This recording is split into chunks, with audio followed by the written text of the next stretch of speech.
Della Amanda Putri, warga Kampung Cariu, Desa Cariu, Kecamatan Cariu, Kabupaten Bogor, Jawa Barat, kaget menemukan bayi yang telah meninggal dunia di mobilnya.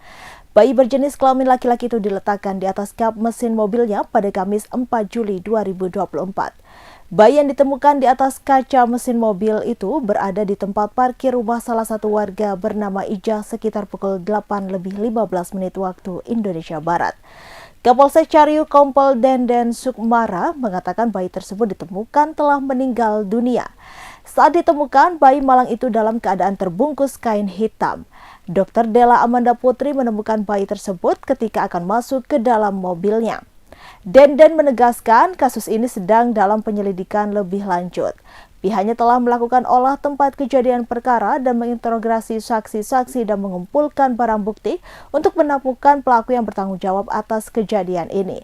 Pelaku pembuang bayi akan dijerat pasal 305 KUHP tentang tindak pidana membuang anak.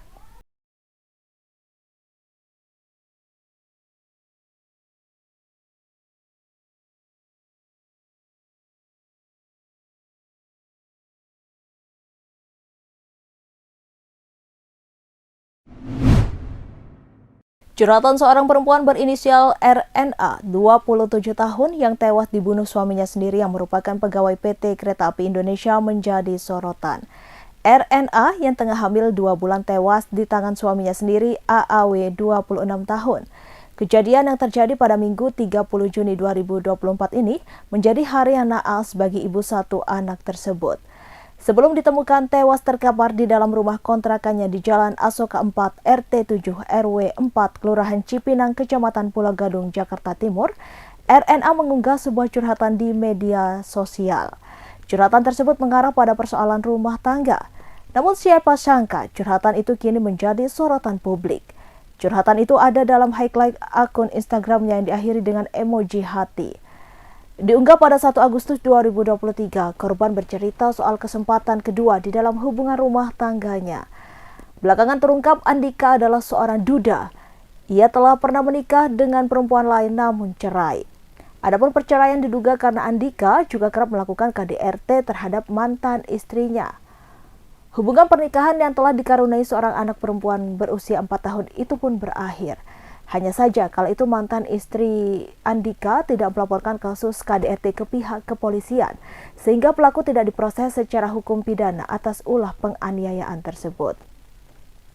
Lantaran memiliki riwayat melakukan KDRT, penyidik unit PPA Satreskrim Polres Metro Jakarta Timur akan melakukan pemeriksaan kejiwaan terhadap Andika untuk keperluan penyidikan. Hal itu disampaikan oleh Kapolres Metro Jakarta Timur Kombes Nicholas Ari Lilipali pada Selasa 2 Juli 2024. Namun kejadian KDRT juga terulang kepada istri barunya RNA. Ia bahkan terlihat tidak menyesali perbuatannya telah membunuh sang istri. Pasalnya, Andika telah berbaring di atas kasur dekat jasad istrinya yang terkapar. Namun sikapnya berubah usai ditetapkan sebagai tersangka. Pegawai tetap di PT Kereta Api Indonesia itu menyampaikan permintaan maaf telah membunuh istrinya hanya karena motif cemburu menuduh RNA telah dihamili pria lain. Korban asusila berinisial CAT meminta Hasyim Asyari memeriksa kesehatan pasca melakukan hubungan badan. Lantas inilah reaksi mantan Ketua KPU saat diminta untuk melakukan cek kesehatan. Dikutip dari Tribunnews.com, reaksi Hasyim Asyari diungkapkan oleh Majelis Dewan Kehormatan Penyelenggara Pemilu atau DKPP. Dalam sidang tersebut, terungkap CAT mengalami gangguan kesehatan fisik seusai 1 minggu sebelumnya melakukan hubungan badan dengan Hasyim Asyari. Adapun CAT periksa kesehatan ke dokter umum pada 18 Oktober 2023 lantaran mengalami gejala. Lantas CAT menghubungi Hasyim melalui pesan WhatsApp pada 31 Oktober 2023 silam. Pesan itu berupa permintaan agar Hasyim memeriksa kesehatan sebagaimana dianjurkan oleh dokter. Tak berhenti di situ, Hasyim Asyari mengirimkan hasil pemeriksaan kesehatannya yang telah dilakukan di Indonesia. Sebagai aksi balas dendam, Hizbullah meluncurkan setidaknya 200 roket ke wilayah Israel Utara pada Kamis 4 Juli. Serangan itu mengakibatkan Iron Dome Israel jebol hingga Galilea terbakar membara. Bahkan dilaporkan 2 pasukan pertahanan Israel tewas. Inilah penampakan Israel Utara diselimuti kobaran api. Dikutip dari AFP, petugas pemadam kebakaran bersusah payah memadamkan api di wilayah Galilea Atas. Pasalnya, daerah tersebut terbakar habis seusai diserang 200 roket Hizbullah. Terlihat pepohonan dan ladang yang mudah terbakar habis dalam sekejap. Tak hanya kebakaran di wilayah Israel Utara, serangan roket Hizbullah juga menewaskan 2 tentara Zionis. Adapun 2 tentara IDF itu diantaranya Wakil Komandan Kompi Unit 8679 Itai Gala 38 tahun dan Eyal Mimran 20 tahun. IDF juga mengklaim serangan Hizbullah mengakibatkan sejumlah tentara Israel terluka di Golan. Oleh sebab itu, helikopter Israel sibuk mengevakuasi tentara Israel ke rumah sakit Rambam di Haifa dan pusat medis Ziv. Kondisi terkini Sandra Dewi dan Harvey Mois, pasangan suami istri yang terpaksa tinggal berjauhan. Dikutip dari tribuntimur.com pada Jumat 5 Juli 2024, pengacara beber kondisi Sandra Dewi dan Harvey Mois saat tak lagi seranjang seperti sebelumnya. Sudah 3 bulan Sandra Dewi dan Harvey Mois terpisah lantaran terlibat kasus korupsi timah. Sang pengacara pun membeberkan kondisi Sandra Dewi dan Harvey Mois. Harvey Mois diketahui terlibat dalam kasus korupsi PT Timah dan telah ditetapkan sebagai tersangka. Suami dari Sandra Dewi itu kemudian harus menjalani masa tahanan sebelum disidangkan. Kondisi Sandra Dewi kemudian diungkap oleh kuasa hukum sang suami, Haris Arthur, di mana istri kliennya itu dalam keadaan sehat meskipun tak bersama sang suami. Begitupun Harvey Mois yang menurut Haris dalam keadaan sehat. Lebih lanjut, hubungan rumah tangga Sandra Dewi dengan Harvey Mois pun masih berjalan baik di tengah kasus korupsi PT Timah. Pemirsa, seorang aparatur sipil negara atau ASN, wanita digerebek suaminya saat kedapatan bersama pria rekan kerjanya di sebuah perumahan Gria Dahayu, Desa Sambiroto, Kecamatan Soko, Kabupaten Mojokerto, Jawa Timur. Penggerebekan pasangan selingkuh ini terjadi di sebuah rumah kosong pada Selasa 2 Juli 2024 sekira pukul 4 sore waktu Indonesia Barat. PNS wanita ini berinisial RPSW 34 tahun yang bekerja di pemerintah Kabupaten Mojokerto. Sedangkan pasangan prianya berinisial IM 40 tahun seorang pegawai honorer. Keduanya merupakan pegawai di bagian administrasi pembangunan Kabupaten Mojokerto. RPSW dan IM bersama-sama sudah memiliki pasangan syah. RPSM masih memiliki suami, begitu pula IM masih beristri. Terkuaknya kasus perselingkuhan RPSW dan IM dibongkar suami syah dari RPSW yakni RF. RF menggerebek istrinya yang sedang berduaan dengan IM di sebuah rumah kosong di perumahan Gria Dahayu pada sore hari.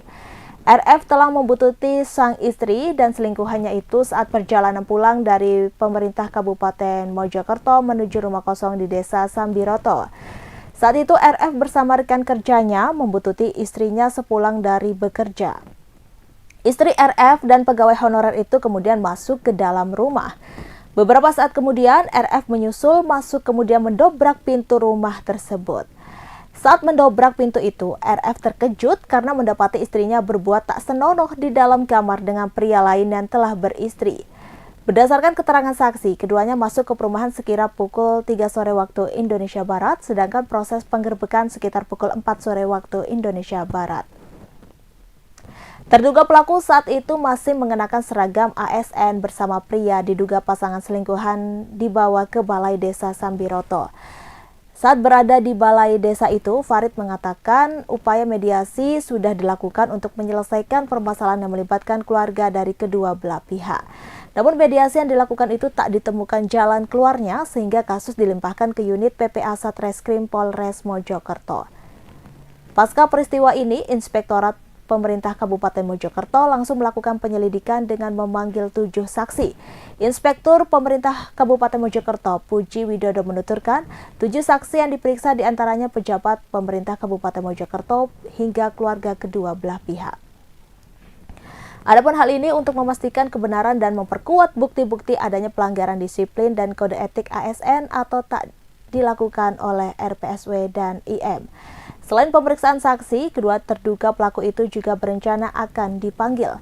Puji Wibowo mengatakan penyelidikan terkait kasus perselingkuhan ini juga diselidiki oleh PPA Satreskrim Polres Mojokerto. Kendati demikian, dia menegaskan pemeriksaan di inspektorat tetap dilakukan.